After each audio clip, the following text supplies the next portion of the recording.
On air. I see. All right.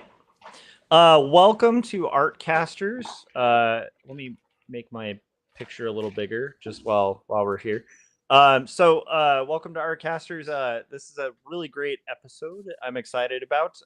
We have a special returning guest, and as usual, before we kind of get into it and kind of explain, who the guest is and all that fun stuff and get into the topic, we'll just make the rounds and kind of introduce ourselves. So you're on my channel.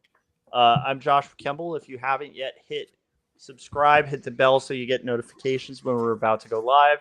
And if you are interested in indie comics, check out Jacob's Apartment at bookstores everywhere. It's a coming of age story about two young adults who are polar opposites. They're roommates. They find themselves in some really difficult situations in young adulthood and are haunted by their childhood pasts, find themselves drawn together. And as they're drawn together, dreams and reality start interweaving. So it's kind of like if you took Eternal Sunshine for the Spotless Mind, put it in a blender with Ghost World, you have Jacob's Apartment. So check that book out. Check out Two Stories, my graphic novel that tries to destigmatize hard conversations about mental illness and specifically like depression and panic disorder, and also has some fun stories like cosplaying as Indiana Jones for an entire year before cosplay was a thing in third grade. So check out Two Stories, indie comics that I think you guys will like. Um, that being said, Scott, where can everybody find your work and all that fun stuff?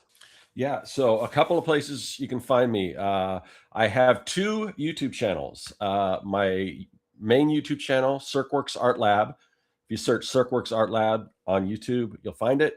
I have recently gone back to talking about making comics. I released a really good,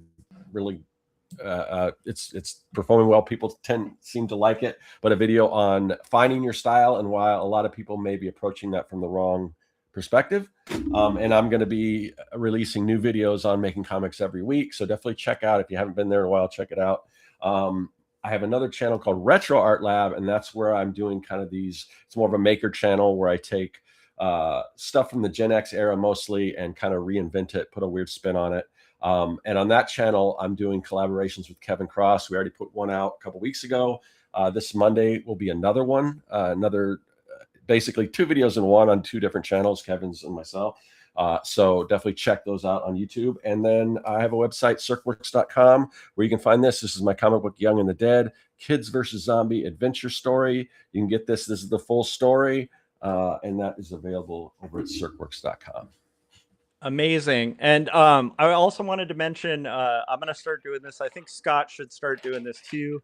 But I have a goal set for super chats of like 5 super chats. It could be any amount. We're trying to kind of monetize a little bit doing this show. We bring it every week, and just tip in like $1 here or there would be helpful. We're aiming right now for 5. And then I think I'll talk to Scott and stuff, and hopefully he can set that up too. But that's just a way for us to kind of justify the time, even though we'll do it for free anyway. But if you want to show your support, feel free to super chat. And then we'll also read your super chat as long as it's TOS safe, loud. That's particularly to Jim. Okay. No, I'm just Yeah, Jim especially. Yeah. yeah, you got to watch out those terms of service, Jim. But anyhow, so our guest is returning guest Gary Hodges, and Gary, before we kind of get into the topic, why don't you let people know where to find you? Well, I'm the writer and artist behind DVSM, my indie sci-fi horror character-focused comic series. You can find me on Instagram under Dinosaurs vs. Marsbots, Dinosaurs vs. Marsbots. You can also find me here on YouTube under my name, Gary Hodges. Gary Hodges D versus M, actually. And you'll know you found me because the icon is a little green Tyrannosaur gobbling up an alien. So I love it. That's a great icon too. I can't retire it. Yeah, and you guys should check out. There's a link to Gary's YouTube. He's put up like 2 really great videos recently, relating Yeah, I to love the what we're going to timeline be. one. Oh, thank you. Yeah, that one, it was a lot of fun to do, and I meant it when I said in the Crestline chat, like, I want everyone who has some kind of series to do, some sort of time. Now I want to see everybody's timelines. I want to see how their stories unfold. That's actually kind of just a brilliant thing, and I think it might relate a little bit because I want us to kind of get a little bit into like the writing process. So, Sure. So Gary, I guess like the first thing is just in case anyone watching this, I think most people in the chats and watching live are familiar with your work, but some people who watch after may not be. So for listeners, you're like new to your work. How do you usually describe like the work, the kind of stories that you make? Well, I've been leaning hard on something that Mr. Cirkland actually said years and years ago after I wrote my first book, where he said it's a little bit as if, I'm paraphrasing, but a little bit as if Quentin Tarantino had done an X-Files.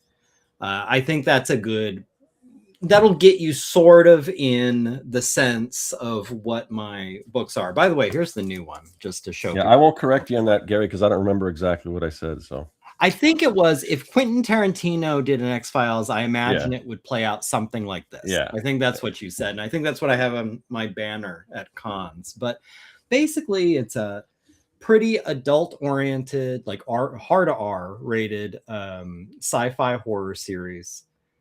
Each installment, while there is a larger mythology being pieced together bit by bit, each installment is effectively standalone, with a single POV character, a different eyewitness account from this dinosaur Martian war, this highly classified, strange kind of B-movie sci-fi war that took place from the mid-70s to the early 2000s.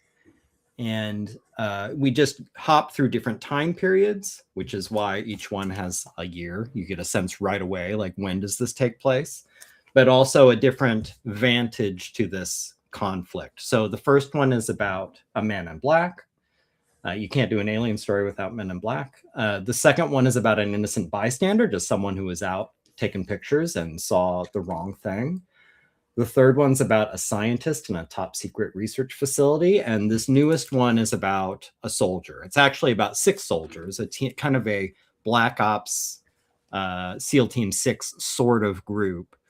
On a mission where they're undercover. They're posing as elk hunters in the forest, and they're up to Black Op sci-fi shenanigans. They're looking for 2 loose animals that got away a couple months before. You'll have to read the book to see what kind of animals they are. It's safe to assume they're dinosaurs, and they're up there wreaking havoc. They're gobbling up campers or hunters or whatever, and they need to go and get them. So that's what this one is about. I love it. So real quick, what was like the first spark for this genre? Because like each issue of DVSM, just for those who are watching, not only is it a snapshot in time, but it's kind of like a different sort of character within like the realm. So you'll have it from the vantage point of the Men in Black. You'll have it from the vantage point of like a journalist. You have it from the vantage point of like a researcher, and then this time it's a soldier. And so like what was the spark to kind of do a story specifically focused on this group of soldiers? Like, what was the first thing that kind of brought it to your interest? Oh boy, that's a good question. I think, well, I laid out years ago when I first started, like, outlining the whole series. If I have this premise, if I have this like attempted alien invasion or something like it, and there's like sort of a weird Jurassic Park element to it, and there's Men in Black and black helicopters and that kind of thing, like, and I want to do one of my original concepts in my head was if Ken Burns did Mars Attacks, like that, so if you're familiar with PBS Ken Burns, where he did the Civil War thing and he did baseball, like he does these sprawling documentaries about these important historical events told by through people's correspondence or this family stories or things like that. So I thought, okay, well, what if there was a sci-fi war, like War of the Worlds or something? But you're not really seeing it, like, we're not just seeing it like a movie. We're seeing people talk about their experience in the War of the Worlds. Like, what would that be like? When I figured out what my story was, then it was just coming up with like, all right, so what are the obvious vantages in this whole thing? And like I said before, you know, well, we have aliens, like for sure you should, like a Man in Black, like you should tell a story about a Man in Black. You should tell a story about a scientist. You should tell a story about a soldier, you know, these kinds of obvious things that go forward. The next one, just this doesn't really spoil anything, will be about an abductee. So someone who was abducted by aliens and they get their own story.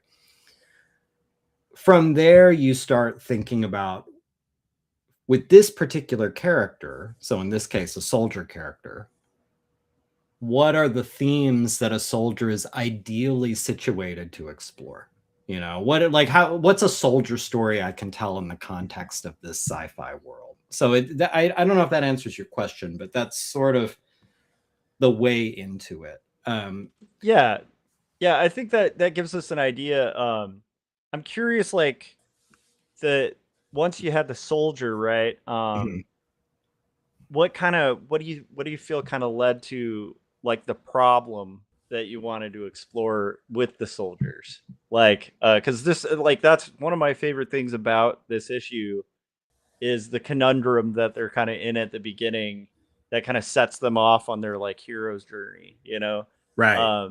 So I'm kind of curious, like, where did that problem, like, how did you come up with that? I think if I'm understanding the question, I think I am.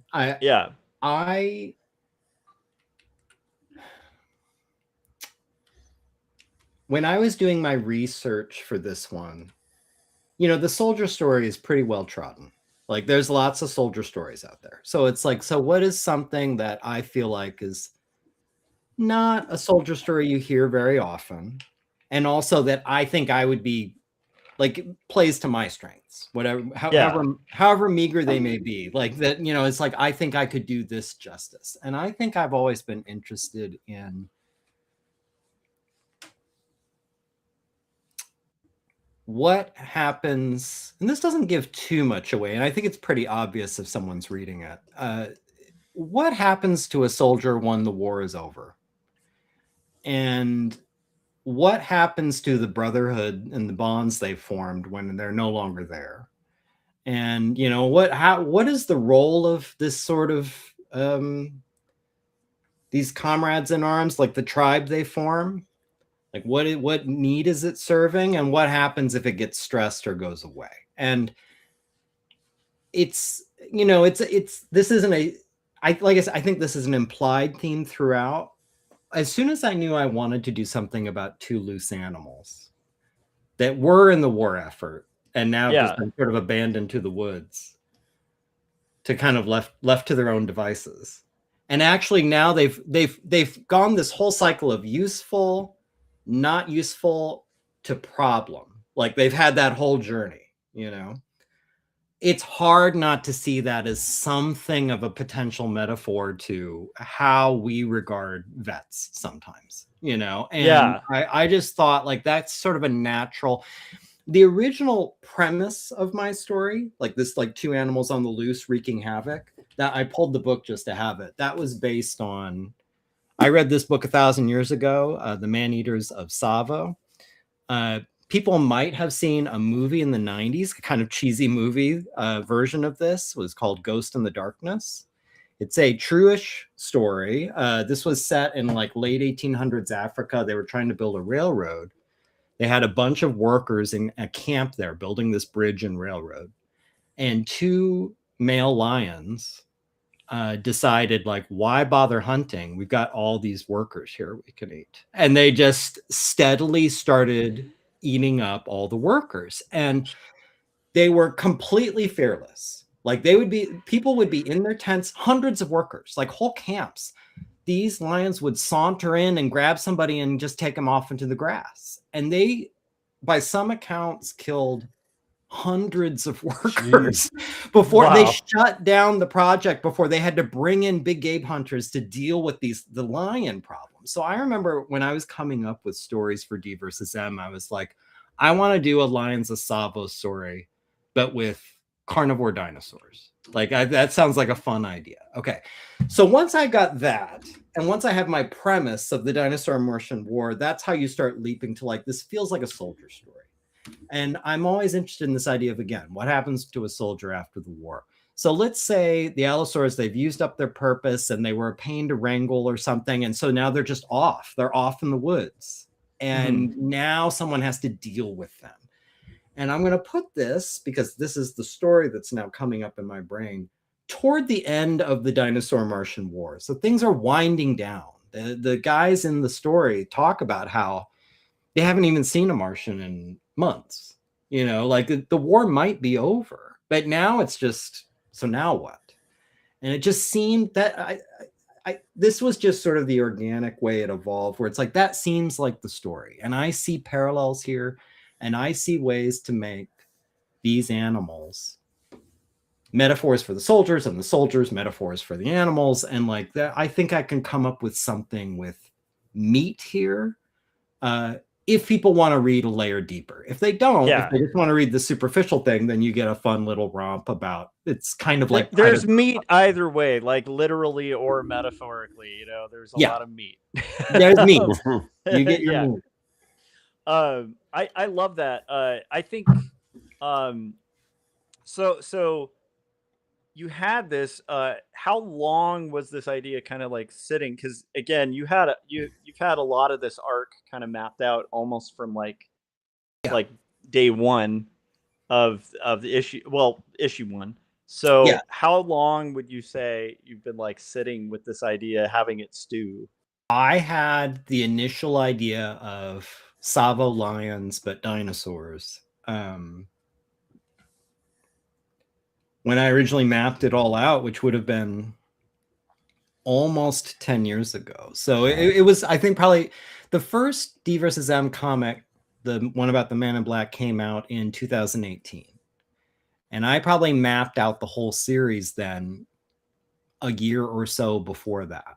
So it would, 2017, maybe even 16, somewhere in there, I would have had the original concept. And it's just cooked since then. But I'm usually, almost all my creative energy is on whichever one I'm working on right now.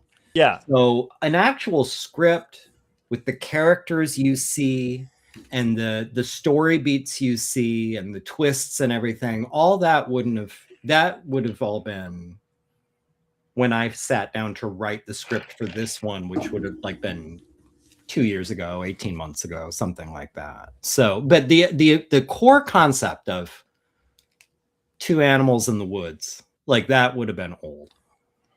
Yeah.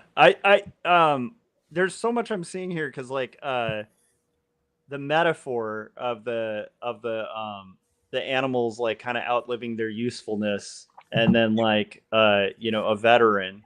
Yeah. It that kind of is like a thread tying throughout. So anyhow, that's really fascinating. And the idea that kind of brewed from initially just being like, well, what if we had these dinosaurs that are kind of just going wild, like know, that have been left out, left behind, kind of. I know that Dylan just said he's excited to see you on Jeremy's channel this Sunday, and he said he's also excited to see Scott on Lori's live next Tuesday. Oh, nice. Yeah, so make sure you guys check those out. So real quick, the ending of this, I don't want to give it away. Okay. But it feels natural to kind of go there.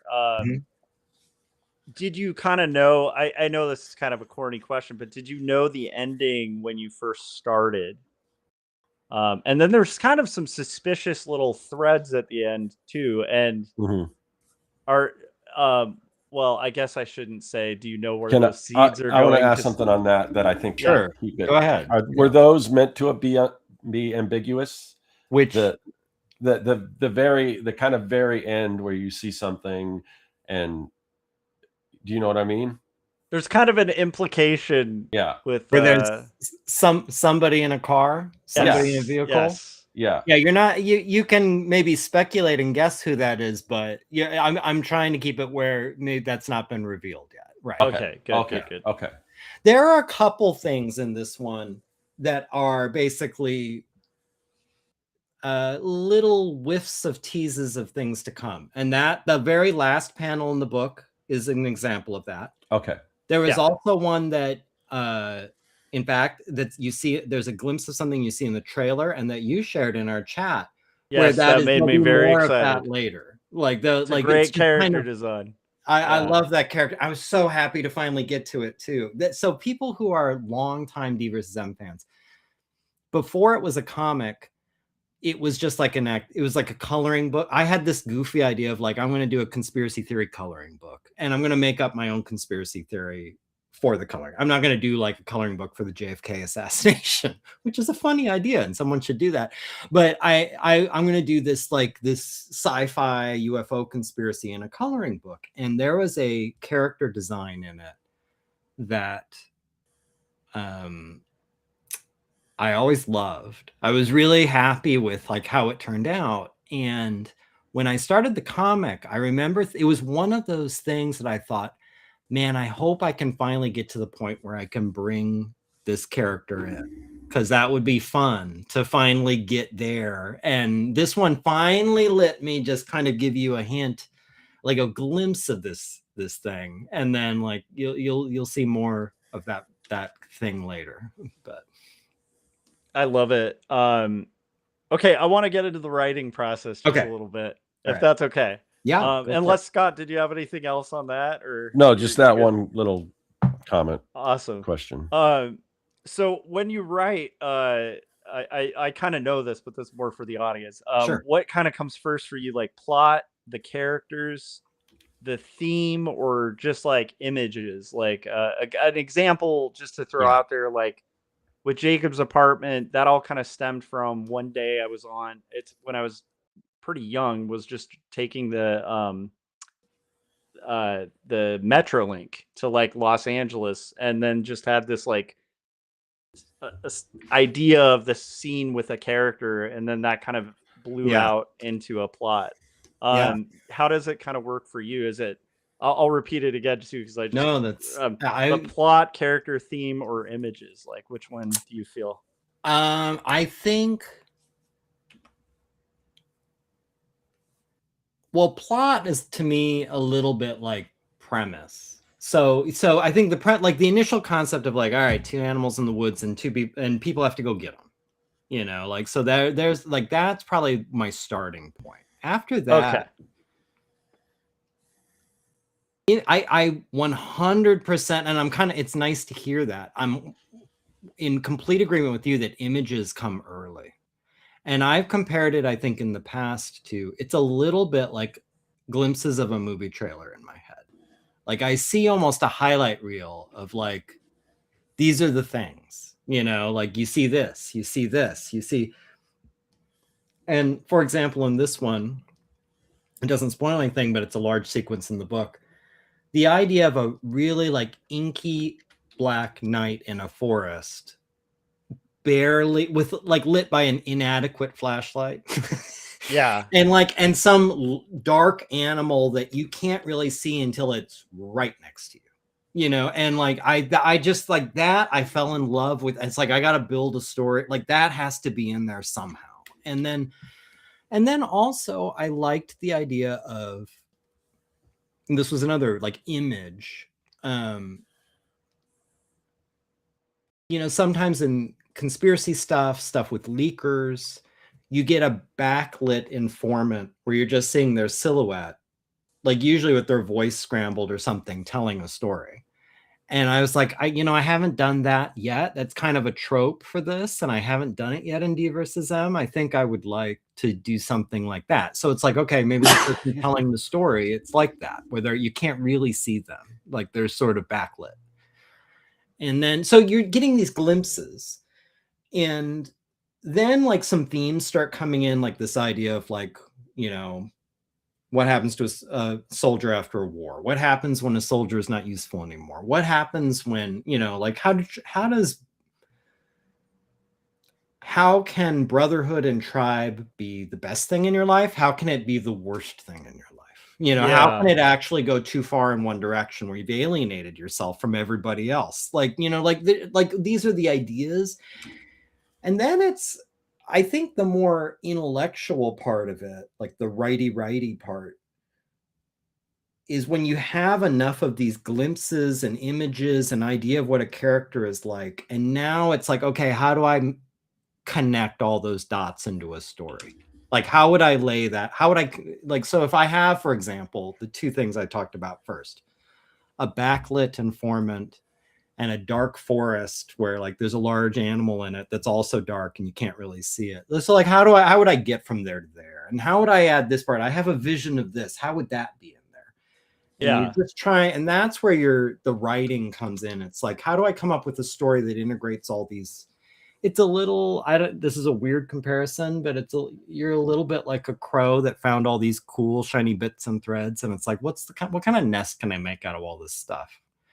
And that's ends up being your story.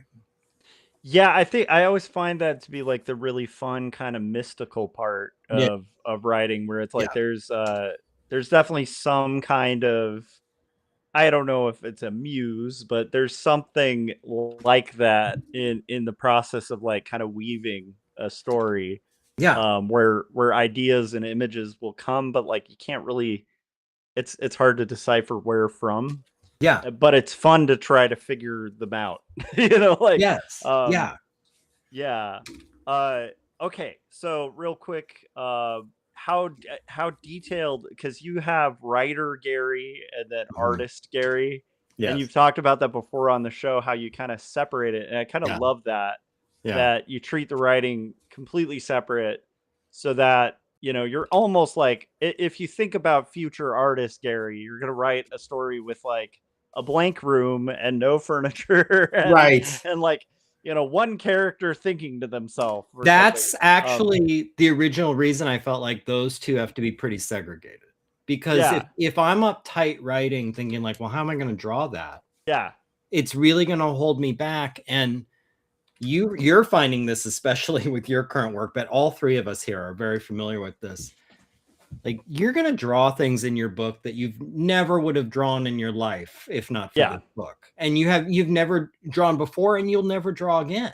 You know, it's just so weird. And so if you get a little spooked, like, also, you know, what if the best story you could possibly write, the most interesting one to you, the one you're the most passionate about, has a bunch of crowd scenes, or has, you know, like whatever. It's like, well, like, I guess you're going to have to figure it out. You're going to have to draw it. And if you let artist Gary in the room, say like, does it really need to be a crowd? You know, like, that's not going to help your story. Do we really need to do a Victorian opera house? Right. Does it really have to be in color? Like, does it have to be this many characters at the campground? Are you sure there isn't a 130-page version? You know, I mean, these are things where it's like, this isn't helpful. This isn't better for the story. It's just better for artist Gary.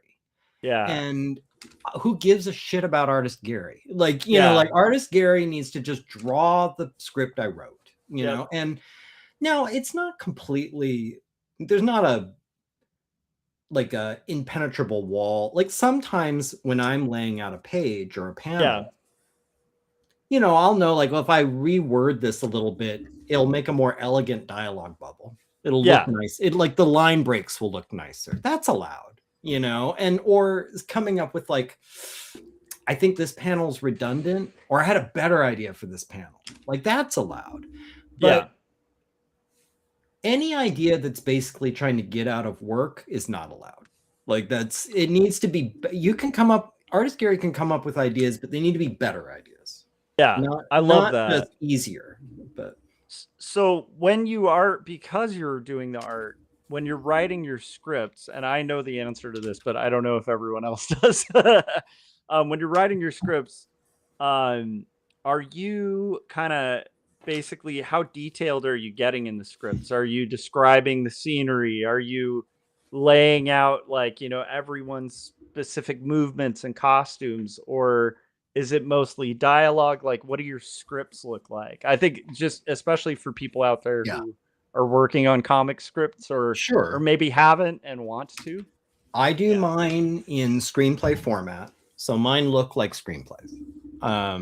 Just because that's how I've always done it. Like there's lots of ways to write a comic script, and to me they're all probably equivalent. But the way I do it is I write it like a screenplay. The dialogue is pretty dialed in. The descriptions, it depends. See, the beauty of writing and drawing it myself is I don't have to worry about my script communicating to an artist how it should look. Like, I have the picture in my head. So usually any details visually I'm putting in the script are for the benefit of proofreaders or people like I'm going to show it to, just to say like, hey, can you read the, just so it's not completely like, I don't even know what's happening. Or that I'm worried I might forget by the time I'm drawing, like, what was my picture in my head, so I'll put in just enough to kind of get me what I was thinking. But they're pretty, that said, I would be curious for your take because you've read a couple, but I think they're pretty dialed in. Like, I think they read like a kind of a finished screenplay. Again, not as detailed as they would be if I was having someone else do the drawing. If I was having someone else do the drawing, then I would really be like, like spelling out, this looks like this, or this guy is dressed like, I would try to have the Hitchcock script for him. It would probably be a lot fatter, but my scripts, they generally run, I think like 20 pages, maybe. Yeah. Like they're which ends up being like a 40 to 60 page comic. Yeah, so that's the wild thing. I think a lot of people don't realize is like for every page of comics, it's like a script is usually like 4 to 5 pages of of comics. Especially like you, I'm not afraid of a panel without dialogue of just looking at someone doing something.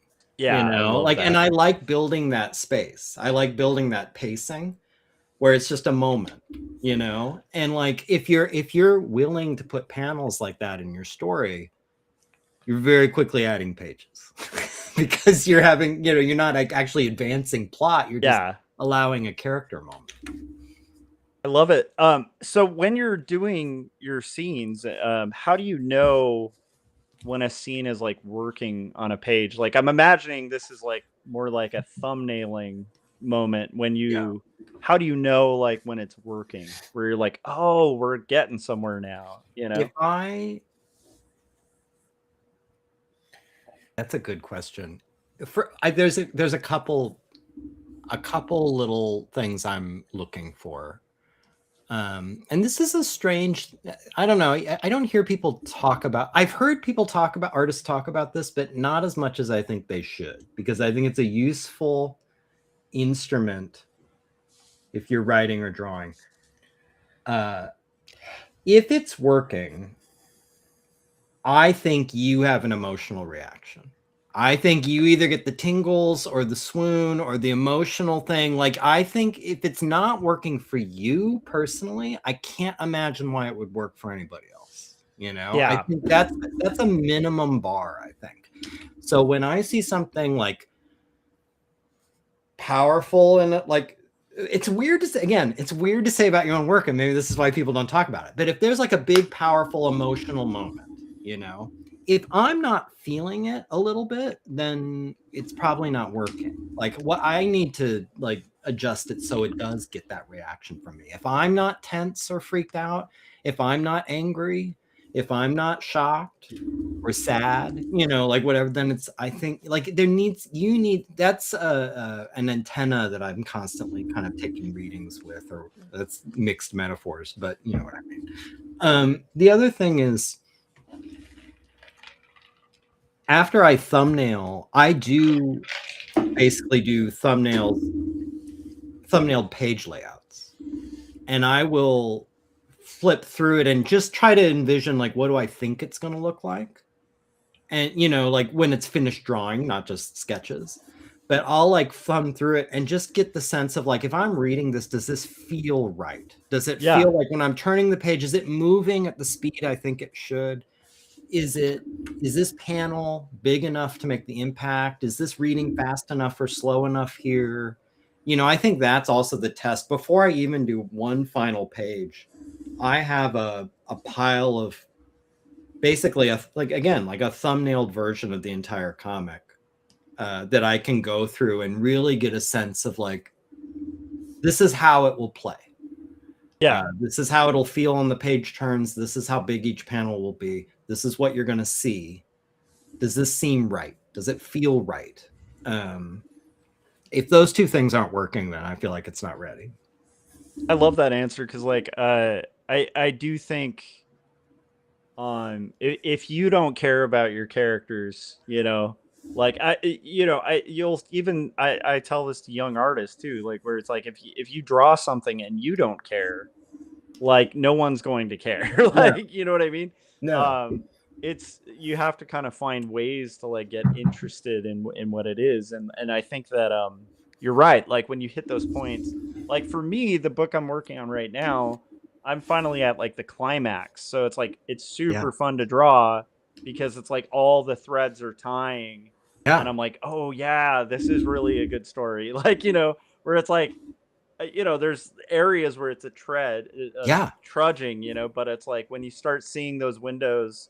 And it's also why I encourage people when they're working on like graphic novels or comics that are long, like always print out as you go so you can look at the sequence in print, because that will also not only help you like plan out future pages, it also will give you juice to keep going, because you can get lost in the you can lose the forest for the trees, like when you're working one page at a time.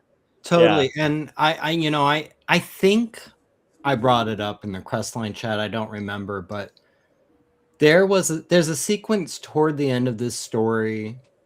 A character is really at their lowest moment and they have this nightmare, and then there's this sort of tense exchange between other characters afterwards. So it's really it's some rough emotional road. I think it's the most emotionally harrowing part of the whole story.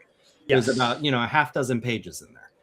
And so I do a page a week when I'm drawing. So that's, half dozen pages. That's 6 weeks of drawing. I have to admit that was a kind of a grueling 6 weeks because it was emotionally draining, like those pages. And my only consolation was, I think this is because there's something real here. Like there's something like this is affecting me. And so it's working, like if it's like, there's something true anyway. Whether anyone will get it or feel the same way is like, I have no control over that. But I know this is authentic per my aesthetic. So I feel good about it, even though this is grueling and kind of a slog. But yeah, that ties into a couple things. Like one of the things I love, even with that sequence that you're referencing, is your depiction of violence in your comics. Is just I love how it's not glorified. It's weird because it's like an action thing and there definitely is violence, but it's so real in the way that it happens. And also in this book in particular, I was surprised because there's a lot more gore in this than in a lot of the books. Like arguably kind of, but not as clear. Most of it goes unseen. Or is implied. And then there's some that, you're still going to get some gore. But the point being, how do you balance like the clarity for the reader and then with versus leaving things kind of unsaid? Because there are a lot of like, I noticed that you did a really good job kind of balancing those in this story. So yeah, I'm curious how you kind of decide what to leave unsaid, what to show. This one was interesting. So like obviously in past D versus M's, like I don't shy away from depicting violence, but I am always interested in and I think we might have talked about this on an Artcasters before. I've always felt like I don't want violence to be entertaining. Like I want the reader's experience of the violence to be something like what their experience would be of it in real life, which is disturbing, like horrifying. Like I don't want to play it. I'm not. D versus M isn't the sort of comic where it's like, look at the guts. Like that's not what I'm doing. I'm not. No offense to anyone else who is doing that, but that's not what I'm. That's not the kind of stories I'm telling. So then it's a balance. There's a couple considerations. There are a few times where I was restrained with how to show it in this book. And the reasons for each instance were sometimes different. Sometimes it's the classic thing of, and I play with this a lot in this book, especially with the dinosaurs, not showing it builds a lot of interest, a lot of like intrigue. And also it's the Jaws thing. It's like what you're imagining is probably even cooler than whatever I could draw, Yeah. So I want to comment on this because this is something I wanted to talk about, and I'll be kind of cryptic about it. But there's definitely something when you're reading it that you're expecting to see and you're kind of waiting to see, and you don't quite get that, but then you get something, and you're like, no, that's enough. That's enough. I was wrong, and kind of because your imagination is better than like probably what you may have how you would have. Are you talking about the handshake? Yeah. Yes. Yeah. Which I think, like, if you haven't read it, that wasn't really not going to really spoil anything. But no, so that I'm glad you brought that up. So first of all, that I think that's enough to give you a sense of like what does the complete picture look like? Yeah. Like, you see enough there where you're like, oh, like that's bad. That's not, and it's not cool, and it's not like sci-fi. It's like this really kind of sad, like pitiful kind of appearance, and it's like that's what I wanted. There's another thing I thought about too, and this I was trying to be very sensitive about this. So it was in my head while I was doing this and making choices with it that, I'm like, yeah, it's sci-fi, yeah, it's horror, yeah, it's dinosaurs in the woods, and yeah, it's aliens, but they're also superhuman stories, and like not superhuman stories, very human stories. Okay. And I was very sensitive to the fact that soldiers are injured, and soldiers do come home with grievous injuries, and soldiers have to live the rest of their lives, like with whatever these kinds of horrendous sort of things that happened to them were, physically or psychologically. And I didn't want to make that a point of entertainment. I was very sensitive about, like, I don't want this to be like, I don't want to use a soldier's body as a punchline or a shock or what I mean? Like, even though this is a made up thing and a made up story and a sci-fi thing, I was like, there's a little bit of respect I would like or restraint I would like to have here. And there was a quote I had actually on my desktop. I pulled it in case this was going to come up. And I had this in mind when I was thinking about this. This was by Simone Weil. She wrote this in 1940. She wrote, "Violence turns anybody subjected to it into a thing." And I had that in my head the whole time. Like, and I think that's I think if there was ever like a reading group for D versus M 2001, I think that's a good quote to like, let's do this for discussion. Violence turns anyone subjected to it into a thing. And I think there is a theme in the story that the main character has been turned into a thing by what has occurred to him. But I didn't want that the fact that I was turning this character into a thing to mean that I was objectifying him, which is slightly different. Does that make sense? So I wanted to show you enough of what happened to this person in the story to get the impression like, oh, like it's bad, but not use it pornographically or salaciously, you know, or anything like that. So that was the sort of the line I was trying to toe with the Sam character in particular. That's not really a spoiler. Like very early on, you see this character and you realize like something's wrong with him, but you can't really tell what. And like as the story goes on, one of the questions you're looking to get answered is like, what happened? Yeah. Like what happened to this guy? And yeah, so I thought I'm happy that Scott, you said like, you know, you see this thing and that's enough, you know, because that's how I felt. I felt like it's enough to shock the reader, but you don't have to go all the way. It's just enough to get a sense of like, you know, you can complete the rest in your head. I also kind of tend to think it's kind of like if you meet somebody who just cusses like all the time, right?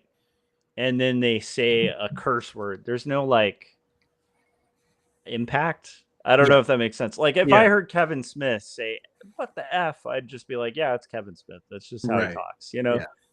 Although he's a great storyteller, but I'm just saying he uses a lot of language. I wouldn't be like, oh my gosh, because he's used it so much, he's like lost the power of that word. Right.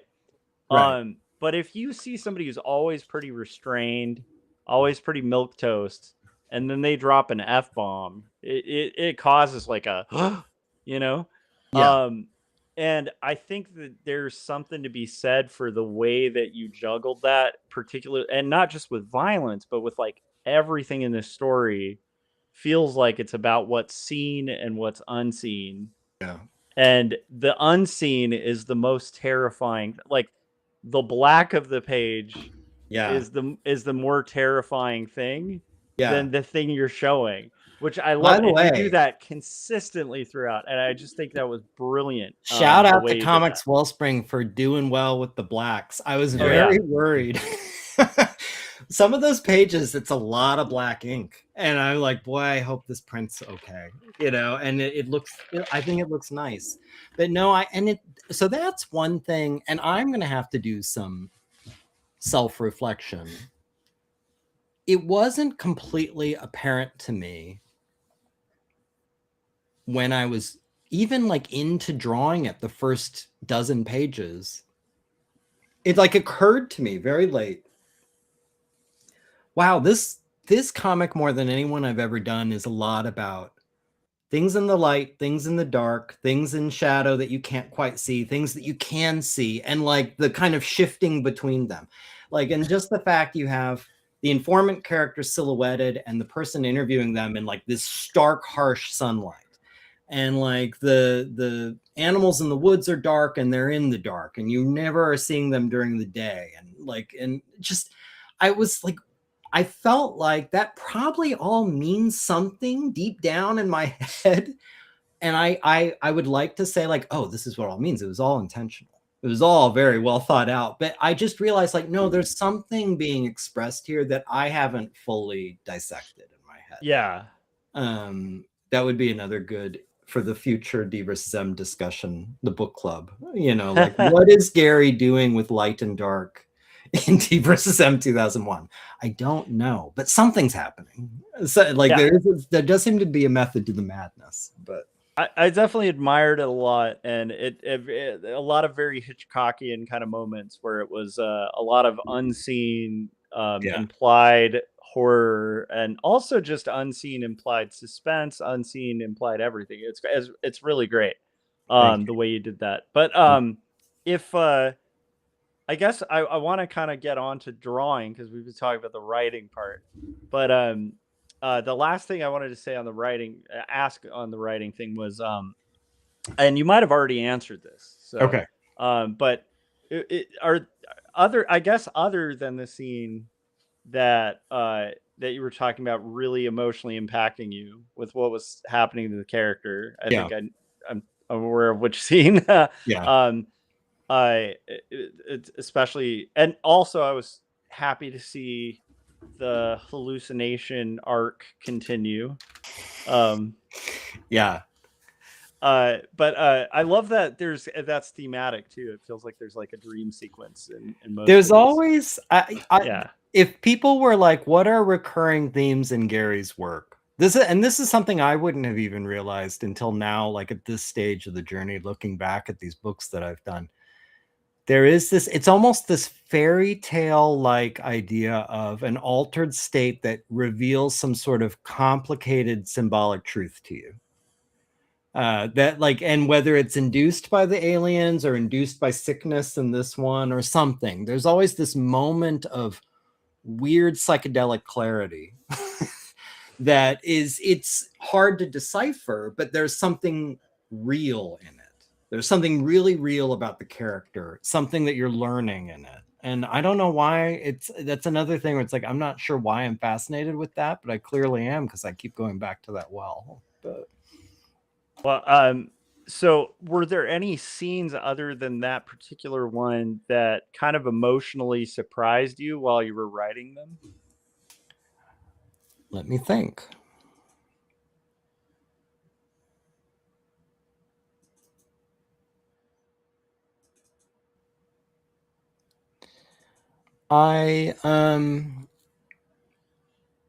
This is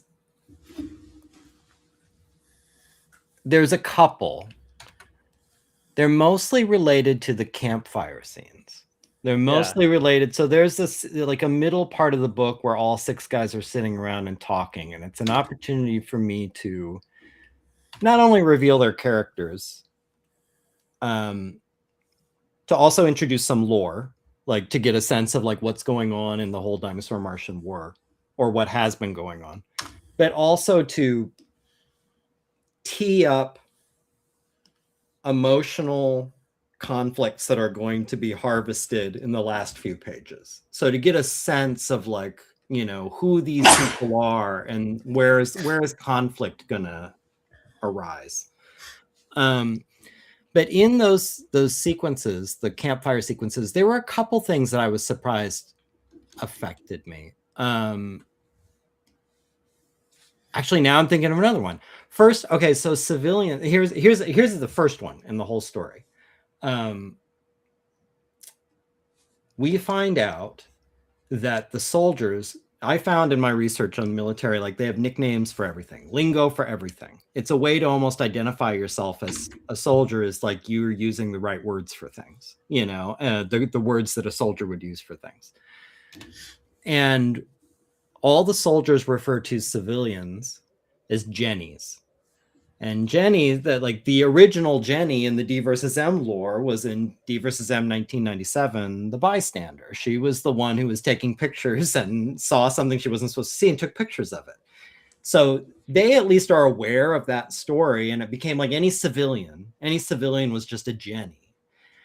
There is something about introducing that. There's a sequence in it, this doesn't spoil anything, where it's a Jenny comes up for the first time just as a throwaway line, and it reminded me of my emotional attachment to that character. So that kind of like stirred something. It also, in a similar way, Dr. Wagner from 79 comes up, and you find out about like there's a little turns in her life that have happened, and like, and thinking about that, like, so, you know, if anyone's wondering, like, I wonder whatever became of Dr. Wagner, it's like you get a little bit more of her story. And real quick, when that was mentioned, I started retracing the book. I'm like, did I miss something in that book? I'm like, oh no, this is kind of not in order. But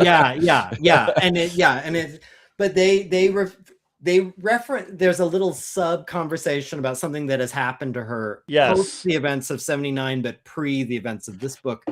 And that also is like, I think about that character, like hearing like that something like that happened to that character is like a little emotionally, like, you know, I think about, and because I can't say I like all of the characters in this book, all 6 of those guys, but there's a, you know, like they're your kids, like there's a, it's funny. I don't like them. I might love them, but I don't like all of them.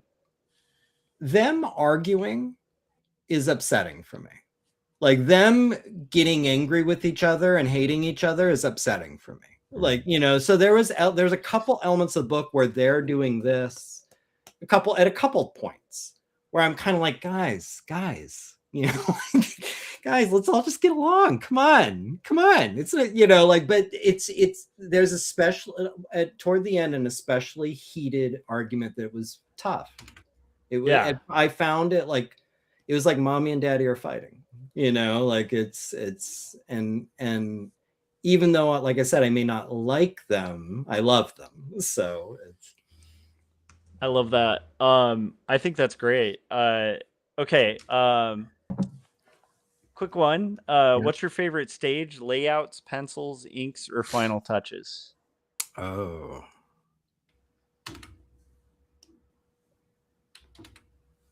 Layout. All right. Like, because that's when you start to see, like, this is what the book's gonna be. Yeah, like, it makes it easier to picture.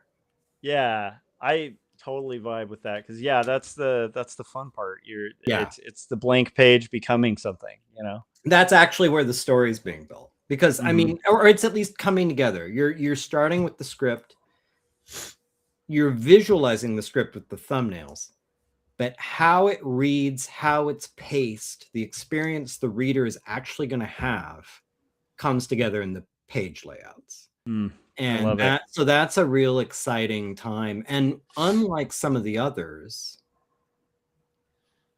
it's not that gruelingly difficult, So not only is it where the story is going to kind of be crafted, it's not brutal, like drawing for years, like it's you can kind of, I feel like I've laid out every one of my books in a couple weeks. Like it doesn't take very long, so it's satisfying, and you get a quick instant gratification almost. But yeah, no, I totally get that. Okay, how do you decide when to have art replace dialogue, or art just kind of in place of dialogue? Yeah. Because it's a visual medium. Now, this is stay tuned for the end of this answer. Because it's a visual medium, I think anytime you can do it visually, you probably should. That said, I love writing dialogue, so, and I love to learn something about a character from something they said, or something they're not saying. Yeah. And so, and it's something that comes up sometimes on the Making Comics podcast, this discussion of talking head panels, and whether talking head panels are good or bad, or whether talking head panels should be avoided. Like talking head panel being any kind of panel where nothing really is happening action wise. It's just two characters talking to each other. It's basically a dialogue panel. I love dialogue panels. I love them more than anything. I think and maybe I'm just a frustrated movie maker or something in making comics. I don't know, but I think I like to see characters interacting, verbally. So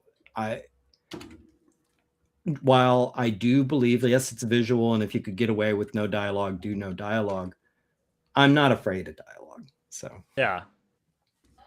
I think that's one of the things that kind of makes Dinosaurs versus Marsbots great, though, is that, like, it really differentiates it from other stuff of that genre is the dialogue. Scott's kind of thing about the Tarantino-esqueness of it, where a lot of Tarantino movies, you get such a rich character examination just through like a conversation at a diner, and I feel like you have a lot of that. Like, these characters are very fleshed out in this story, and it's interesting. You kind of learn a little bit about each, so you have enough investment to where you kind of, you're a little you want to see them survive, right? Yeah. And you don't want, I mean, that's always, you don't want cannon fodder. Yeah. You don't want, like, you again, trying to be respectful to this. It's like, I wanted to make it like real people, and I want it where you're not going to know them as any of them, except for maybe the main character or a few of the characters you're going to know really well by the end of the story. Some of them you're not going to have the time to, but if you can at least give an impression, Yeah. you know, like a sense of like, oh, he's that guy. He's that kind Yeah. of guy, you know, and like to have it come off in a way where it's like, yeah, I get this guy. I met this guy before. I love it. Okay. Still on the visuals. Yes. So are there visual rules that you kind of set for this book, like panel rhythm or like your camera distance, like your view, or like recurring imagery or themes? I definitely think there's a recurring thing going throughout it. There is a recurring thing. In terms of rules, you know, I think every time I set out to do a new book, I do go through the last one just to get a sense of what did I do? How do I feel about it now? And what's something I would like to work on this time? You know, like where's an opportunity for improvement or growth or something? And while I'm still very happy with the last one with 79, the scientist.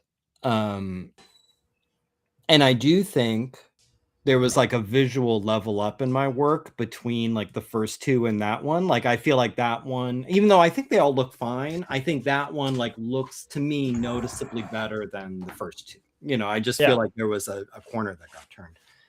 Something that I looking at it, I noticed it was like just emerging. I thought some of the panels looked awesome. I loved how they were framed. I loved like the layout, you know, basically the panel layout, like the composition, the shot, if you will, you know, like how I choose to like frame something. While other panels in that one I thought were framed very run of the mill, you know, and so I was like, oh, I think if there's an opportunity to shoot this in like a more dramatic way, I think I want to take all those opportunities when I can. So while there were some, you know, I didn't hold myself to that to every single panel, and I don't think every single panel needs to be like some knockout or some splash or like it all needs to be, you know, share worthy. Every time I did see a good opportunity, it's like maybe there's a better, like a more dramatic angle for this, or maybe it should be tighter. Or maybe, you know, the pose I was originally thinking of, maybe there's a better thing this person could be doing. Or maybe I can focus on this interesting thing. Like maybe it's just his hands, like so you can see what his hands are doing. Or maybe it's just, you know, like coming up, like what's something visually interesting rather than just depicting the scene. And I think that's something I wanted to get better at, and I think I've gotten better at, where when I look back on, for example, the first one, and again, I'm happy with it. And I would never go back and change any of it. But I think sometimes it's a little clinical, like in the way it's presented. You know, it's just very straight, you know, like how you would show that, you know. And I think as it's gone on, I was like, how could I be a little more dynamic? How could I be a little more dramatic? How could I, you know, be a little more stylish or have a little more flair? I like that. And I think the stories kind of suit those different treatments too, you know, where it's like, even like the Jenny story is a good example of like, a lot of that is a lot of repeated panels. Yes. And with very subtle movements and like facial tics and stuff that I love, like, you know, me too. Why Andor's my favorite Star Wars thing. I like pacing. I love pacing. Yeah. And I love the Jenny character, especially artist Gary, because, and this doesn't spoil anything, she's a character you mostly see handcuffed, seated. So she's stationary and she can't move around a lot. And so all her performance has to be basically in handcuffed hands. And part of why I made it so like she's smoking was like to give her something to do because she's just going to be planted. She can't really do anything else. So like, and I also wanted her to be like big, kind of wacky personality. So lots of facial expressions and lots of like not being able to sit still. That's really fun if you like drawing people, which I do. Yeah. And you have this whole story around her. Like it was really fun to draw her. Yeah. But I think it's like the change in range of like what you're showing visually and tension that you're building visually, it kind of expands as the stories get more expansive too. Yeah. So I think that's really cool that That's true, yeah. evolution's happened. All right, well, finishing the visuals. Yes. How do you know when how do you decide you're finished on a page? Well, more often than not, it's because I feel like I'm out of time. Yeah, You know, that makes perfect sense. the old thing of an artist's work is never finished; it's only abandoned. Is Yeah. like there's a lot of truth in that to me, and I get a page out a week. There are some weeks where it's like a day. Like I go over a day or two, or maybe I'll get done early, like a day or two early, but generally it's like page a week. And it gets to a point where, like, let's say, like I'm usually trying to start a new page Sunday mornings, usually. So if I'm drawing and it's Friday night and there's still shit to do, like, you know, I realize like this isn't real close. You get into, and I think anyone who's worked professionally as an artist knows this, like you're getting like, where's my minimum viable product here? Like what do I need to do over the next few hours before my deadline to get this where it's done-ish, you know? And it's at least it's over the finish line. Maybe there's fine tuning I'd want to do. Maybe there's like little things I'd want to refine or things I would add if I had more time, but it at least appears finished to someone who doesn't know that there's that. I love the Julia Childs quote about like someone was asking her, like, what do you do if things go wrong when you're cooking? She's like, your diners have no idea what you had in mind. So like, just, you know, you just like, this is what I was making. Like, this is what I was making. It's true with art too. Like if they're like, the readers don't know the picture of the page in your head. Like, so it's like, get it to a point where, yeah, that looks done. Maybe you had more ideas for it, but it looks done. So usually it's time that makes me say, all right, it's done. But then there's this point. Usually, actually, if I have like extra time, does it look comparable to every other page I've drawn so far for this book? Yeah. That's something that it's a pet peeve of mine. I don't like going through a book and seeing one knockout page or like 4 knockout pages and the rest are good, but not as good as those knockout pages, you know, like and you can tell like something else was happening with those. Either they had more time or they were more inspired or they had a clearer vision in their head. Something was different. Those are better pages than these other ones. That bugs me.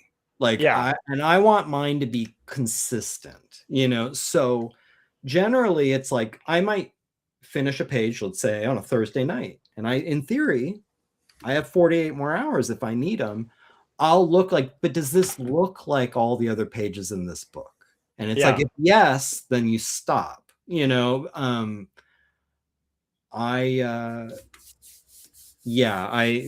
That would be a thing too. It's like, there's a level. Now that has screwed me in the past. There's a couple books, actually this one and the last one, the scientist one, where I was really happy with my first couple pages. And I felt like I set kind of a high bar. And then it's like, God damn it. Like now I'm trying to match those, you know, going forward, where it's like, if I didn't have a really good example early on, I might've been content with what I had. But now I feel like I got to match this earlier, better page. I had to do all the plaid pattern and, and the pattern, the pattern work in your last book. You do set a high bar. Well, I think, Scott, is there anything else on just the visual part of it you want to kind of ask about, or you know? Yeah. No, I think the thing that separates this book a lot from the other ones is the use of black. There's a lot of like spotting blacks and a lot of it happening in darks. And again, same thing and I'm looking at it right now. So, but just, you know, when there's confrontations and things, and yes, I mean sometimes it's just chaotic. You can kind of see what's going on, but I just think that was really well done. The whole with the flashlight and everything, and to the point where they're seeing something and I'm looking at the picture and I'm like, Yeah. am I seeing it? I wanted that. That's what yeah. Is it real? Is it there? Because I don't see it.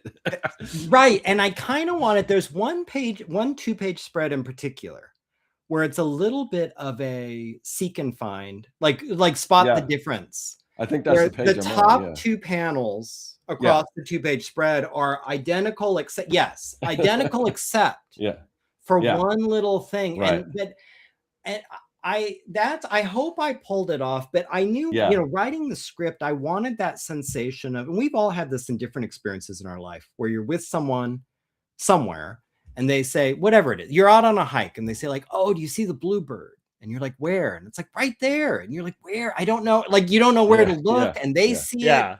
Like, I wanted that experience, but in a horror setting where it's like, it's right there. And like, it's like, I don't know where you're looking. I don't know what there, like, where are you looking, So I wanted to show that there's something there. You can't really make it out. You can't tell what you're looking at, but there's something that doesn't look like a tree there. And like, I wanted that because that's the experience the character is having, where they see something there, but they know that something's there, period. They don't like, I don't know what I saw.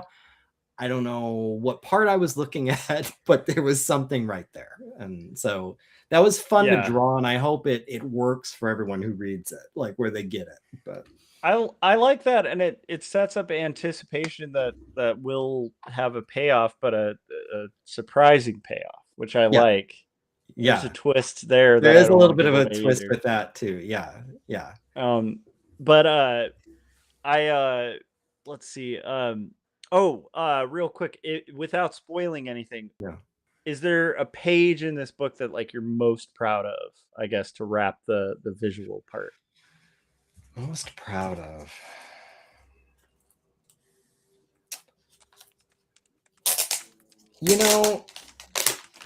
You're gonna hear a lot of like untaping. Yeah, I think I know the answer to that, but I wanna. By the way, guys, this is a fat book. Like I want to show off what people will get as Gary's hunting. So look how thick this is. This is an insane book. 59 pages of story. Yeah. I think the one, and I kind of hid this one a lot. I've been like, it's not, you don't see much of it in the trailer. I didn't share much of it. I can show it right here, but it doesn't matter because it's not spoilery. But the 2-page spread of the 6 guys working their way into the woods, I felt really good about. Like, I felt like that's a fun, ambitious. So knowing that you work from photo reference, because I was there when you were taking pictures of some of these guys, did you? So I assume just in the script you kind of knew the scene you were looking for, because I assume you took each individual pose and kind of mashed it together instead of like getting all, because obviously all those people weren't there when you were taking the picture. No, they were all my life models were shot individually. But I did have my thumbnails I had, because this is how I knew how to pose life models. Okay. Was like I have the basically a thumbnail of that 2-page spread of these 6 guys working their way up this mountain into like with trees and everything. So it's like I kind of know it's like, all right, this is the order of the guys, and I think this guy's doing this guy's handing this guy something, this guy's like just kind of piece that all together. This guy's looking over his shoulder at the camera. That one, but the one also, this is one, it gets shared a lot. Like I shared it for ASCAF for the promotion. I think I used it for one of the, like I used it as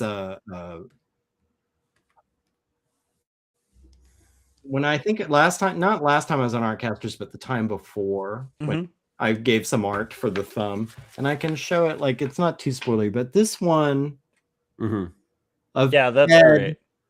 Watching an animal like way closer to him than he'd want to be. Like I really love that panel. I think Yeah. that's like, and like, I think I have it. That's one I've had in my head as like when I was like, I would like to be a little more dramatic and have a little more flair with my composition. Like that's one I think it was like, I really think that one is like, I'm happy with it. Yeah. It's Yeah. pure, it's simple. I think there's a lot of emotion in it, especially in the context of the scene. You're like, oh, this is not good. But I like, but it just, and it hits all the things I like to hit. I love like how his face turned out. I like how the animal's tail looks. Like, I think it just like, it works. Yeah. So that's one. I love that. I'm going to say for me, my favorite was page 18, but that's just because I love that character design so much. I'm going to look myself. Oh yeah, Just that I do love that. That gave me a like kid like, oh man. Like, there's one one of the main characters, Sam. How do I say this without spoiling anything? There's one where he's stuck next to a tree that I really like, where he's looking up at something. And like I like that one. I think it turned out good. I like how he looks. But even better, the next page, there's one where he's cowering. Yeah. Like, and I really like how that turned out. I love the nightmare page. Yeah. I really love the nightmare page. Like I even though that was a drag and depressing to draw. Yeah. It like I really like how it looks. And I like how it looks stylistically a little different from everything in the book, which makes sense. It's a dream, you know, so it's not quite. It's a little weirdly focused. It's a little the contrast, even in a black and white book, it seems like it's cranked. Yeah. Like it doesn't look like everything else. Like you can tell it's a different reality. But I love it. So real quick, just to kind of get into the last bit, which I want to get into like kind of creative takeaways kind of stuff. Yes.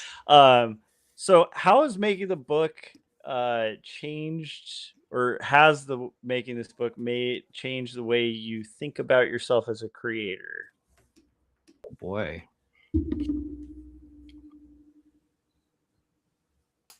You know, this is a 6-book series. And this is the 4th book. So I'm on the other side of the hill. Like now it's, you know, and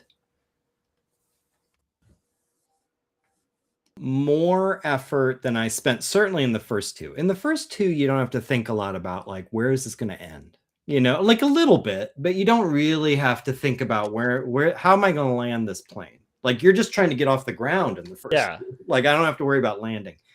I'm in landing mode now.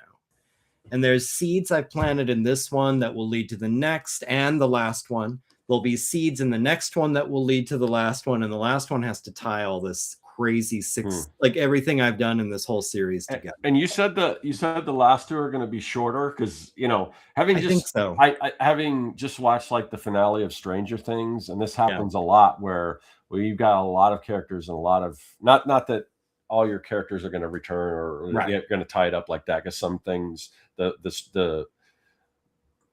thing about your story is that it's out of order, and you may see characters return, but if they don't, then you know you're not really meant to. But you've got a lot of stuff to tie in together. Those usually be the longest episodes or the longest issues. I know my last issue, trying to tie everything together, it was quite a bit larger than the other issues. And I'm fully prepared that might be the reality. You know, I just feel like, knowing at least the concepts for the next 2, they're not going to be short by any means. I just think they'll be at shortest as long as the first one, which was still a 40-page book. You know, like I just don't think it will have to be like maxing what you can put into a saddle stitch book at Comics Wellspring, which is what I've been doing the last few. Now, but I don't know. I mean, I probably am jinxing myself. I'll probably sit down because, again, some of it I don't know until I start actually writing the script out. And then it's like, oh, actually, this is what I should do. Or I'll do it like this. And then suddenly that's 20 pages longer than you thought it should be. So that's possible. But now that I'm in, again, like landing the plane mode, not only am I thinking about it, just what was my original vision? What is the original outline? These are the, the things I think, these are the landmarks I've been shooting for this whole time. So what's the minimum number of things, like plot elements, lore elements, that I need to address in the next two? And like, how do I want to sprinkle, like, even that out? Like, which should I cover in the next one and which can I leave for the last? So all that kind of practical stuff. Yeah. But to get to your question, it's made me think, by the time I finish this, D versus M will have been probably, like, at least the comic, 11 or 12 years of my life. And longer if you go all the way back to the very beginning of D versus M, but at least the comic part of it. Like, the first one came out in 2018, and I'm on track to probably release the finale sometime in 2029. So, like, which will be here before you know it, and it's making me with that weight, that, like, not weight as in time weight as in, burden of this 11 or 12-year project that I've poured so much into, and that people have stuck with, people have been buying and reading, and I really appreciate that. And how I've grown as a creative and as an artist, like, like, having to do this, and I probably will grow more in the next one and the last one, I hope. What do I ultimately want this thing to represent? Like, what do I ultimately want this thing to say? What do these are the things, I think how this one in particular, I'm feeling the difference with this one more than any previous one. I think because I'm on the other side of the peak of the hill, where I'm cruising in now. And now it's almost like legacy is a big word that's, like, too big for this, but it's that kind of, like, this is going to be a body of work. Yeah. This is going to be hundreds of pages of graphic novel with a definitive end. It's not going to be like, and now the spin-offs. Like, no, it'll be it. I'm going to, like, wrap it all up. So as an artist, not like an artist drawing, like as a creative, like, what do I want it to say? What do I want people to think about it? What do I want to think about it? What do I want to feel? Like, if I want to say, like, I left everything on the field, like, what is everything? What are the things I need to make sure I get in there? And it's something about this one changed that. And maybe it's because the story is a little bit about legacy, and it's a little bit about what did your life mean? And it's a little bit about, like, was this important, what I did? Yeah. Do people see it as important? And, and does it matter if they say, do I need to think it's important? Like, do I think it's important? Like, those are the things I think I'm thinking about more and more. Maybe it's midlife. Maybe, in fact, again, it will be like this giant chunk of my life spent doing this. Maybe it's both. Yeah. Maybe it's the fact that every D versus M, I think, and, they're all kind of soul searching-y, they're all kind of like, there's a not in a way that's, I think, a bummer to read, but there's a melancholy that hangs over D versus M that it's not because it's like a downer, but I think there's this, like, they all are about, like, what's important in your life. I think every single one, that is like a theme in there. Like, how do you want your life spent? And all art is autobiographical, of course, but I think there's something about the creative life that, is relatable, where it's like, what are you doing with this time? And do you feel good about it? Do you feel like this is saying something real? Do you feel like this is sharing something true? Yeah. Those are things that I think, like I said, I think that's a corner that's turned sometime in the drawing of this one, where I think when I started drawing it, it was drawing the latest D versus M. And by the time I finished it, it was all like, what does this mean? Yeah. What does this mean to me? What do I want it to mean to other people? I love that. So Jim just joined, and Kevin, at least in the chats, Kevin said hi. Hi, Kevin. Hey, Kevin. Jim said, Gary, your self caricature was outstanding. I want a Gary action figure. Yeah, Gary action figure would be cool. Yeah, that's another thing I kind of kept close to my chest. People who read the script knew it was in there, but I didn't share a lot of, and I haven't yet shared a lot of images of the art. No, it's fine. It's something you've page 6 or 7 or something. It very quickly. It's the artist character. It's a little meta. But D versus M has always been meta in the sense that if you read the introductions, it's always, and the way I pitched it, it's always been framed as I was leaked classified documents and I'm turning them into comic books, you know, and I've said that from the coloring book days. Not only you, but when you did the timeline thing, like the whole Michael Crichton thing, the way you worked that into it, I thought that was really cool.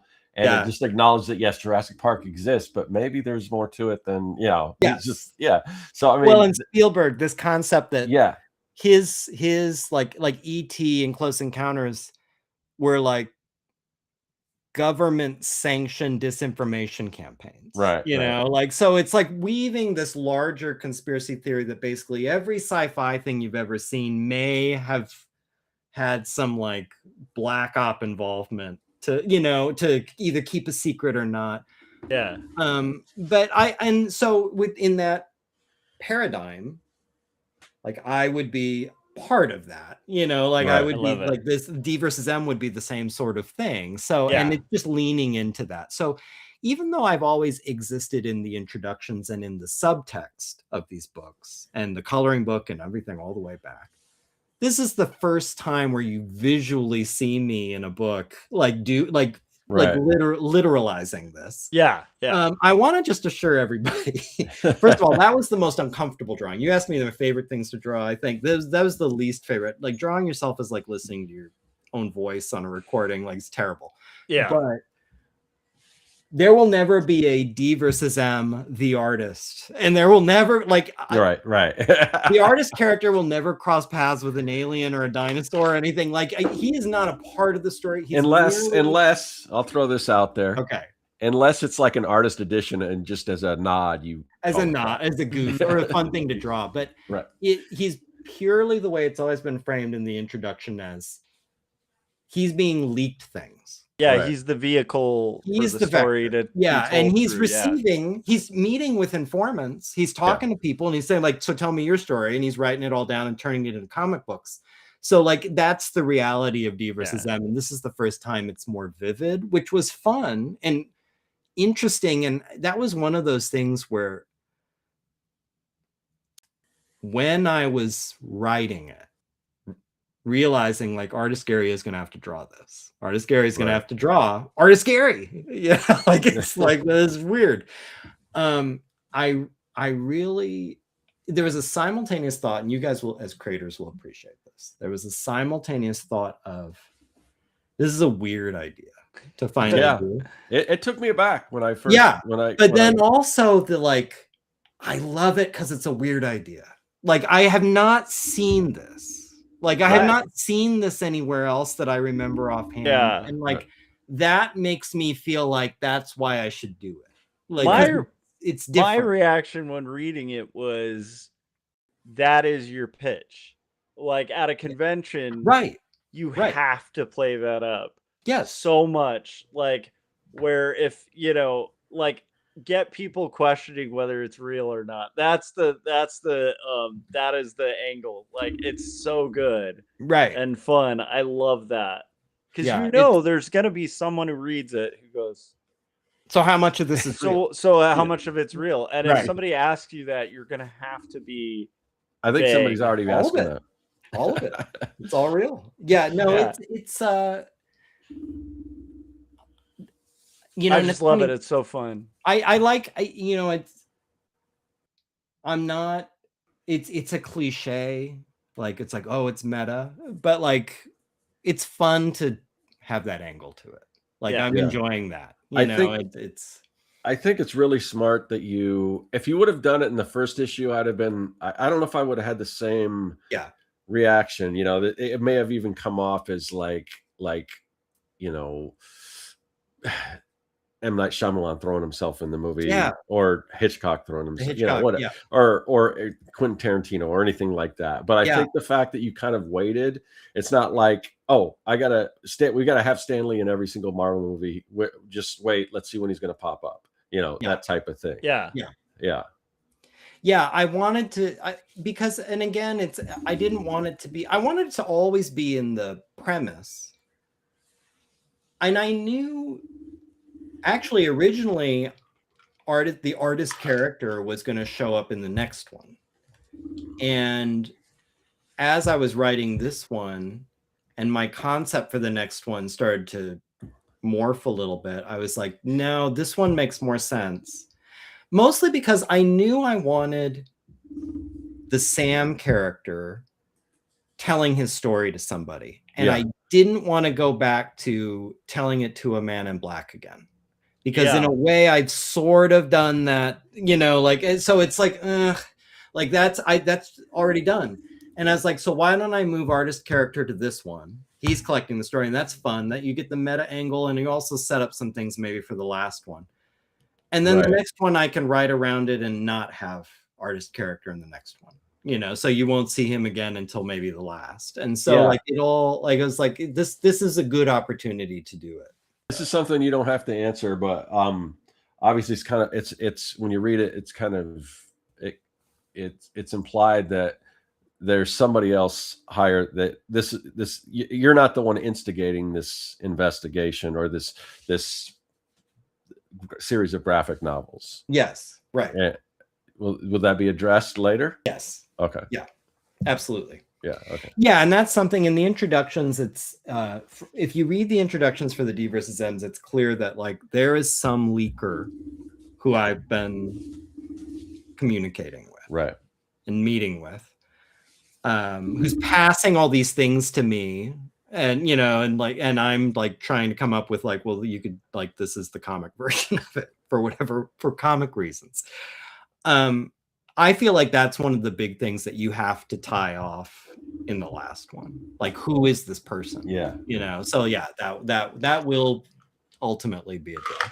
Yeah. I love it. I have one more kind of to go with. By the way, I appreciate all these very thoughtful questions, Josh. Okay, cool. I tried to write out some questions. You did a good job on my break at school. So you did a good job. Sometimes I get rambly, and it helps. But if you guys in the chats like it, let me know. If you guys are stop writing questions, then I'll go back to rambly Josh. So after as you're this far in, what do you do to protect your love for comics when a project becomes exhausting because you just got through a marathon? Man. And then I guess the last thing is, what kind of feedback matters to you now? Is it readers, peers, or your own instincts that are going to give you that's the feedback you desire? I'll answer the last one first, because that's an easy one. All the above are good. First and foremost, you got to feel good about it. Yeah. And this does not, everyone else can feel however they want about it. I think it's my best one. I'm the most proud of it. I feel like when I read it now that I've got some distance from it being done, it feels confident. It feels well written. It doesn't feel overwritten. I like the drawing. I like the story and how it's structured. I feel like it moves. I think it's paced well, even though it is a fat book.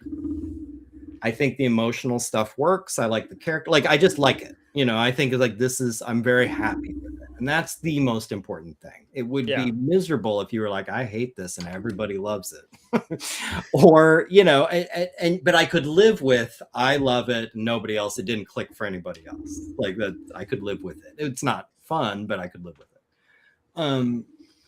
But all the above, I think it's probably, no offense to just general D versus M readers out there, but I think the order is the way you listed it. I think first you have to love it. I think next I like my peers to say they liked it, and then third is readers, fans. I think that's, but I want all three if I can get it. in terms of how to stay in love with it when it's exhausting, that's the question, right? Like that's the ongoing battle / struggle. I think for me, I mean, and it's something we're all always navigating this. For me, it's a balance of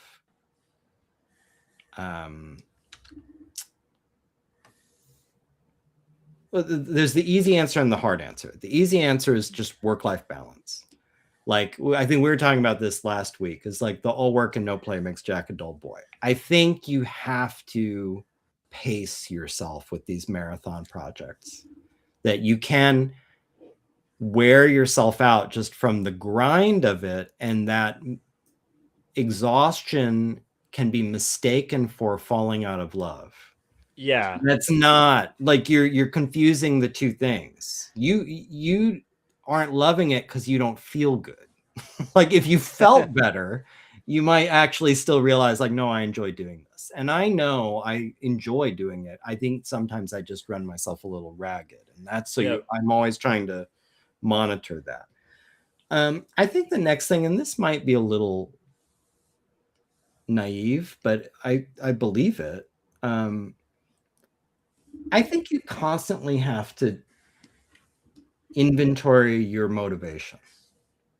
And because I genuinely believe if your motive is right, if you're coming at it from the right place, you'll be fine.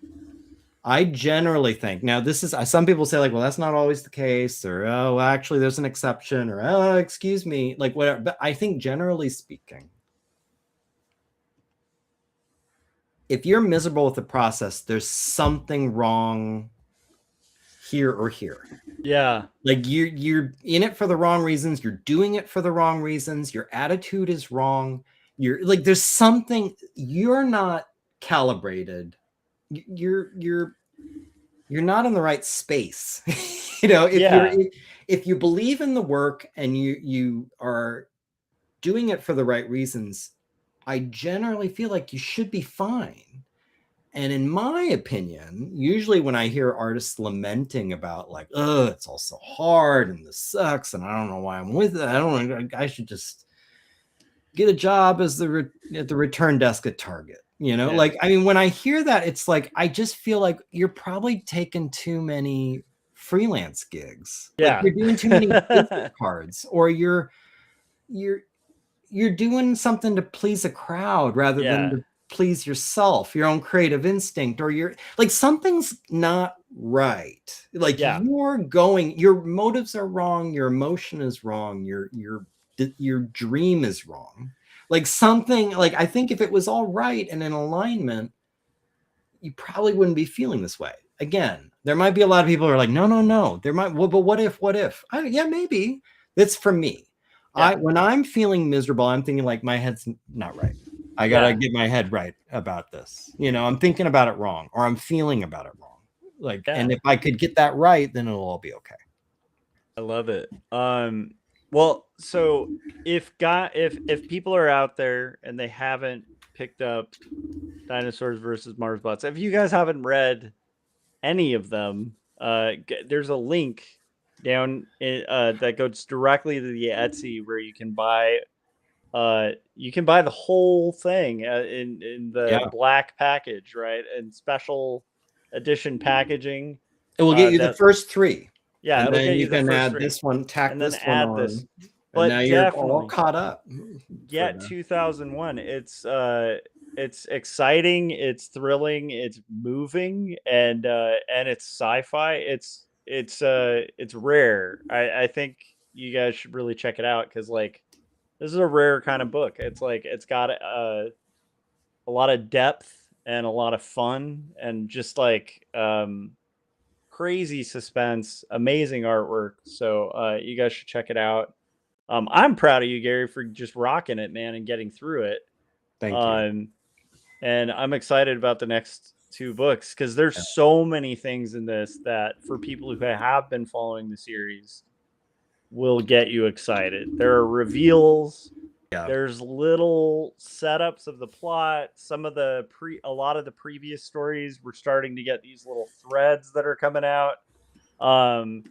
It's really exciting. So I think you guys should definitely pick it up. Support indie comics, and also not just to support indie comics. I mean, it's a great read. So you guys should pick it up. I read it. I did my quick read. I still haven't done my heavy in-depth read yet. You're in depth read, yeah. Because with friends, I always do one read as if I just bought it from the comic shop, and then I do the other that's like looking laboriously through it just to close reading. Yeah. I think it holds up to a close reading. I try to write all of them where if you really want to sit and kind of nurse it, you'll get a good experience. But yeah, it's Dylan said we're proud of you. Yeah. Gary's a workhorse out there. If you guys have not checked out Gary Hodges' work, check it out. Is there anything we didn't touch on, Scott, that I think it's about time we got a wrap, right? So yeah, probably. I mean, we could go on. I mean, there's a lot of stuff, but I think we definitely we talked about more than I thought we can, because I know Gary wanted to keep a lot of stuff, a little spoiler free, but there's things we talked about that I didn't even think we were gonna talk about. So that's cool. No, I think this one, I could be wrong, but I feel like I'd be interested what you guys think. My gut reaction is like, this is a hard one to spoil. Yeah, I mean, there's reveals and things that happen, but they happen like early on, and they aren't like really reveals. They're just things that I didn't expect. There's one or two like things towards the end. There's a couple things towards the end we don't want to give away too much. Yeah, there might be particular like how specifically things unfold, but I think the basic beats of it, like I don't think it really this one maybe more than some of the others. Like I wouldn't be particularly upset if like people were talking, like I don't think it really, I think it's more of an experiential, like it's just seeing how it unfolds. Yeah. Even if you know how it unfolds, it doesn't like I mean, the premise is pretty straightforward. It's kind of like Jim brought it up. It's like, it's a little bit like Predator. Yeah. It's like guys go into the woods and things go sideways. Like that's basically the plot, but it's like seeing the specifics is where the story is. But I'd encourage you guys to check it out again. It's like it's such deep work, and yet it's great that it is deep, because it's also really B-movie. Like it's wonderful. I just love that blend of taking a B-movie super seriously, in the best of ways, like with great dialogue, good character building, and I just love it. So anyhow, buy it, go out there, support it. Gary, where can people follow your work? You can find me on Instagram under Dinosaurs vs. Marsbots, Dinosaurs vs. Marsbots. You can find me here on YouTube, Gary Hodges D vs. M. And yeah, it's on sale now on Etsy. All 4 books are in stock. But for how long? There are some fence sitters out there. I noticed when you go into Etsy and you look at this, like 20 plus people have it in their cart. What are you waiting for? Come on. Yeah, I don't know what that is. I got it on my Etsy store too. It's just go for it. Yeah. But also, I mean, it's notorious for going out of print for sometimes months on end. Right. So you might end up being the person who has it in your cart, and it's going to be just pulled out. So, might. Well, and also I have a convention toward the end of February. There might be a point where I'll be pulling things out, saying like I need some stock to go to the convention. Yep. So I gotta raid my Etsy stock. So, but yeah, that's always. I mean, I'm gonna try and keep everything in stock this year, though it is worth advising people. I have yet to do crowdfunding. I self-fund my printing. So, and that means you know, sometimes things go out of stock and I'm not ready to place a new big print order yet. So there can be periods where like things are just sold out. One of the books in particular is closest to selling out. It's the scientist one. I think there's maybe like, there's just a handful of copies left. So there's, don't sleep on it if you want to get in on some hot D versus M action. Yeah, I love it. Awesome. Well, so you're on my channel, guys. If you haven't yet, hit subscribe. Definitely make sure you purchase DVSM. It's a great book. After you've bought that, if you haven't yet, try picking up Jacob's Apartment or Two Stories. They're kind of slice of life books, representing more on that kind of indie spectrum. And then touching on similar themes, weirdly enough. So we have some similar themes, even though it's totally different genres. And then once you're done with that, you've dealt with the heavy questions of mortality from those books. You need a romp and to have some fun. Maybe you want to read a story about kids fighting zombies. Scott, where can people check out? There it is. Yeah. So this is Young and the Dead. This is my comic book trade, a whole shebang, all in one volume. You can find this at my website. So definitely check that out. Also, I have 2 YouTube channels, Circworks Art Labs, me talking about comics, making comics. Check that out. Also, Retro Art Lab Maker channel, where I reverse engineer retro stuff that I grew up with, but put a weird spin on it. So check all that stuff out. Also, this show, the Artcasters, we do this show every single week. It rotates between Josh's channel and my own. That can get a little confusing. So what we'd like you to do is just join our mailing list. We don't spam you or anything. The only thing we do is we just send out a reminder to let you know whose channel it's going to be on, what time, what day, and who the guest is going to be, all that stuff. So join the mailing list. I think there might be a link in the description of this video. Thanks to everyone in the chat. Yeah, thanks everybody. Hi guys, have a good night, and we'll see you next week, probably on Scott's channel. Who knows?